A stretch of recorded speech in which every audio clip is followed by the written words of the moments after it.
आज़ाद कश्मीर में सियासी सूरत-ए-हाल एक बार फिर गरमाई हुई है। इत्तलाआत के मुताबिक पाकिस्तान पीपल्स पार्टी ने अपने अरकान को सिंध हाउस इस्लामाबाद में जमा करके सियासी सौदेबाजी के अमल को तेज कर दिया है।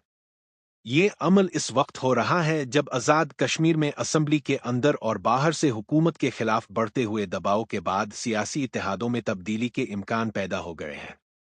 पीपल्स पार्टी के इस अक़दाम को सियासी हलकों में आज़ाद कश्मीर में अपनी हुकूमत को मुस्तहकम करने मुमकिना सियासी तब्दीली के लिए तैयारी समझा जा रहा है। ये अमल इस खित्ते की सियासत के मुतहर्रिक और गैर मुस्तहकम होने की अक्कासी करता है, जहां सियासी वफादारियां अक्सर बदलती रहती हैं। सियासी मुबस्सिरीन के मुताबिक ये सियासी सरगर्मियां आज़ाद कश्मीर के अवाम के मसाइल से तवज्जो हटाने का बायस बन सकती हैं, जिन्हें तरक्कियाती और बुनियादी सहूलियात के हवाले से संगीन मसाइल का सामना है। अवाम की तवक्कुआत हैं कि उनके मुंतखब नुमाइंदे उनकी बहबूद के लिए काम करेंगे, ना कि महज इक़्तिदार की सियासत में मसरूफ़ रहेंगे।